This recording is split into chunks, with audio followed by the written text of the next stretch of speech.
नमस्कार, आदाब। मैं सदर सैफी और आप देख रहे हैं हमारा खास बुलेटिन। आइए देखते हैं देश व प्रदेश से जुड़ी आज की कुछ खास खबरें। और बड़ी खबर ये आ रही कि कुंभ में 27 साल के बाद अपनी पत्नी को मिला अघोरी साधु, जिसके बाद पहचान हुई और दोनों एक हो गए। झारखंड के एक परिवार के लिए महाकुंभ मेला एक दिलचस्प और भावनात्मक मोड़ लेकर आया, जब उन्होंने 27 साल बाद अपने लापता सदस्य को ढूंढ निकाला। ये कहानी 1998 में पटना से लापता हुए गंगा सागर यादव की है, जो एक अघोरी साधु बनकर प्रयागराज में महाकुंभ मेला में दिखाई दिया। हालांकि परिवार का दावा है कि उन्होंने गंगा सागर को बाबा राजकुमार के रूप में पहचाना, लेकिन उस व्यक्ति ने इनकार किया तो खुद को वाराणसी का साधु बताया। अब परिवार ने इस मामले में डीएनए टेस्ट कराने का निर्णय लिया ताकि सत्य सामने आ सके। परिवार को उनकी कोई खबर नहीं मिली। गंगा सागर यादव 1998 में पटना जाने के बाद अचानक लापता हो गए थे और उनके परिवार को उनकी कोई खबर नहीं मिली थी। उनका परिवार, खासकर उनकी पत्नी धर्मा देवी और दो छोटे बेटे कमलेश और बिमलेश, उनके बिना जीवन जीने के लिए मजबूर हो गए थे। धर्मा देवी ने अकेले ही अपने दोनों बेटों को पाला और हमेशा अपने पति की खोज में जुटी रहीं। कुंभ मेला में अघोरी बाबा के रूप में पहचान हाल ही में हुई है। परिवार के एक रिश्तेदार ने महाकुंभ मेले में एक साधु को देखा जो गंगा सागर यादव जैसा दिखता था। उन्होंने उस साधु की तस्वीर खींची और परिवार को भेजी। तस्वीर को देखकर परिवार के सदस्य गंगा सागर को पहचान गए और एक विश्वास के साथ कुंभ मेले पहुंचे। वहां उसका खोया हुआ सदस्य है।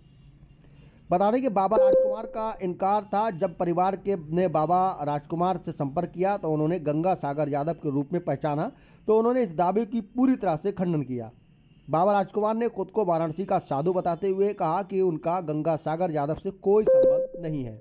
इसके साथ ही मौजूदा एक साध्वी ने भी बाबा राजकुमार के इस बयान का समर्थन किया। उन्होंने बताया कि बाबा राजकुमार का जीवन पूरी तरह से साधुता से जुड़ा हुआ है, वह किसी से भी कोई संबंध नहीं रखते हैं। शरीर पर कुछ विशेष पहचान चिन्ह, हालांकि परिवार ने दावा किया था कि उन्होंने राजकुमार को पहचानने में कोई गलती नहीं की है। उन्होंने कहा कि साधु के शरीर पर कुछ विशेष पहचान चिन्ह हैं। लंबे दांत, माथे पर चोट का निशान, घुटने पर एक पुराना घाव जो गंगा सागर यादव के लापता होने से पहले थे। ये सब उनके परिवार को विश्वास दिलाने को वह वही व्यक्ति है। परिवार को पूरा विश्वास हो गया कि ये वही व्यक्ति है और परिवार ने पहचान कर ली थी। परिवार ने पुलिस की मदद की गुहार लगाई और मामले की जांच डीएनए टेस्ट की मांग कर दी। गंगा सागर के छोटे भाई मुरली यादव ने कहा कि हम कुंभ मेला खत्म होने का इंतजार करेंगे। अगर हमें ये साबित करने के लिए डीएनए टेस्ट करवाने की ज़रूरत पड़ती है तो हम कराएंगे। यदि जांच में हमारा दावा गलत साबित होता है तो हम बाबा राजकुमार से माफ़ी भी मांग लेंगे। घटनाक्रम के बाद परिवार को नई उम्मीद। गंगा सागर यादव से लापता होने के बाद उनका परिवार पूरी तरह से टूट चुका था।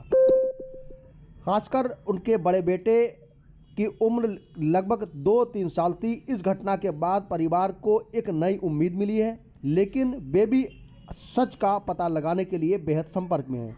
परिवार के कुछ सदस्य अब भी कुंभ मेले में बाबा राजकुमार पर नजर रखे हुए हैं।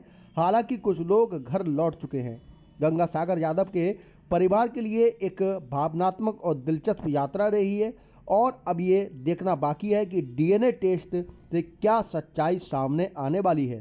क्या ये परिवार एक गलतफहमी का शिकार हो गया है या ये सच है कि उनका लापता सदस्य गंगा सागर कुंभ मेले में मिल गया है, जिसकी वो कई सालों से लगातार तलाश में जुटे हुए थे।